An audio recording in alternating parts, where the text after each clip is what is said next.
Avec nous, Eylon Lévy, ancien porte-parole de l'État d'Israël. Eylon, merci beaucoup de nous rejoindre dans l'émission. Pensez-vous... Bonjour, bon matin. Bonjour. Pensez-vous que les otages seront libérés cette semaine, tous? Je pense que, comme tout le monde en Israël, il y a de l'espoir, mais nous essayons de ne pas trop espérer parce que nous avons déjà été déçus auparavant. Mais il semble que quelque chose ait changé cette fois. Les Américains mettent vraiment tout leur poids pour s'assurer que le Hamas libère les otages et la pression est exercée par l'intermédiaire du Qatar et de la Turquie. C'est la première fois que cela arrive. Le plan américain sépare essentiellement le paiement de la rançon pour les otages de la discussion plus large sur la fin de la guerre, en disant que tout d'abord, le Hamas libère tous les otages, puis un retrait israélien de la bande de Gaza sera lié au désarmement du Hamas. Le Premier ministre Netanyahou reste optimiste et annonce de possibles bonnes nouvelles cette semaine.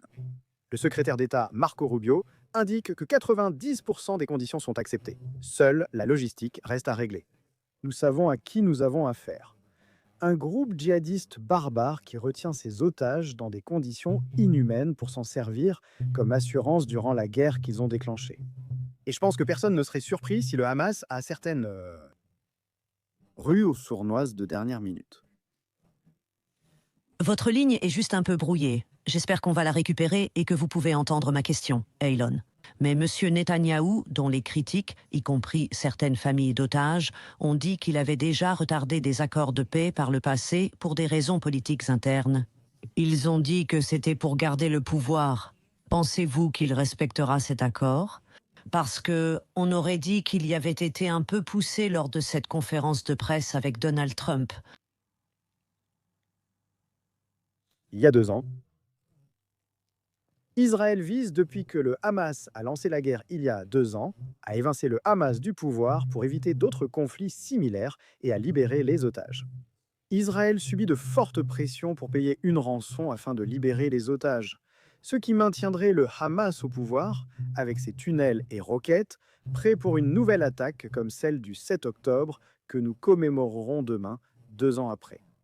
Et c'est le premier accord qui stipule que tous les otages doivent être libérés immédiatement, en une seule fois. Ils ont refusé de rendre leurs armes, non? Comme vous l'avez dit, c'était aussi un objectif clé de Benjamin Netanyahou, libérer tous les otages et démanteler le Hamas. Ils n'ont pas accepté cela. Mais c'est là la distinction essentielle. Cet accord stipule que les otages doivent être libérés indépendamment du désarmement du Hamas. D'abord, nous faisons libérer les otages enlevés de leur lit ou d'un festival de musique, affamés et torturés. Aucune raison de les détenir. Et ensuite, la guerre prendra fin avec un retrait israélien lié au désarmement du Hamas. Et les Américains disent maintenant que si le Hamas ne va pas de l'avant avec cela, alors Israël a pleinement le droit d'anéantir le Hamas. C'est leur langage, mais c'est la grande différence. D'abord, les otages sont libérés, puis la fin de la guerre elle-même est liée au désarmement du Hamas.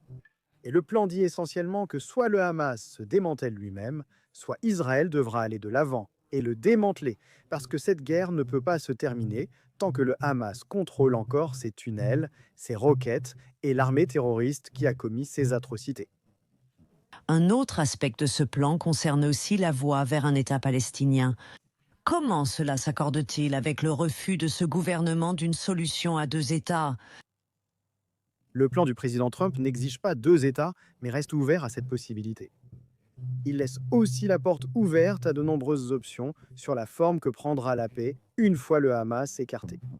Je pense que ce qui importe, c'est que la seule façon d'obtenir la paix, c'est si le Hamas est désarmé, si la bande de Gaza est démilitarisée et si la population de Gaza est également déradicalisée, afin que nous ne nous retrouvions pas avec la même idéologie djihadiste qui a poussé de nombreuses de personnes à célébrer le massacre du 7 octobre. Et si je peux être franc, c'est la même idéologie qui pousse des gens en Occident à célébrer ces atrocités. Atteindre ces objectifs, démanteler le Hamas, démilitariser Gaza et déradicaliser la population palestinienne ouvrirait de nombreuses possibilités de paix. Mais tant que cela n'arrive pas, il n'y a aucun moyen d'avoir la paix dans cette région, car le Hamas ou quiconque le remplacera entraînera à nouveau la région dans la guerre, animée par cette vision de détruire Israël et de tuer ses citoyens. L'une des personnes tuées lors de l'attaque de la synagogue de Manchester a eu ses funérailles hier. Quelles sont vos réflexions sur les décès qui ont eu lieu dans la ville? Eh bien, je suis en colère. Je suis en colère car c'était prévisible et les Juifs britanniques savaient que ce jour viendrait, même s'ils espéraient le contraire. Ainsi, les institutions communautaires ouest britanniques, synagogues et écoles ressemblent à des forteresses et nécessitent en soi désormais une protection policière. Nous avons vu des gens dans les rues de Londres scander, mondialiser l'intifada. Cela signifie le terrorisme. Cela veut dire la violence politique contre les Juifs et les Israéliens. Des veillées sont organisées demain pour le 7 octobre afin d'honorer les martyrs, les terroristes responsables de ce massacre. Il est clair que le 7 octobre, loin d'horrifier le monde entier, a inspiré des millions de personnes à travers le monde, y compris le père du terroriste de Manchester qui célébrait le 7 octobre en temps réel sur Facebook. Donc je suis en colère parce que cela aurait pu être évité. Et j'espère que cela servira d'électrochoc pour la Grande-Bretagne afin qu'elle comprenne qu'une idéologie vraiment toxique et empoisonnée a gagné des gens qui glorifient le terrorisme. Et cela ne peut pas être... D'accord, je voulais juste conclure en vous demandant ce que vous pensez des commentaires de Marco Rubio. Il s'est exprimé sur Face the Nation de Columbia Broadcasting System et il répondait à une question concernant ce que Donald Trump a dit à une chaîne de télévision israélienne, essentiellement à propos des actions d'Israël à Gaza. Donald Trump a dit que Bibi est allé trop loin à Gaza. Israël a perdu beaucoup de soutien dans le monde.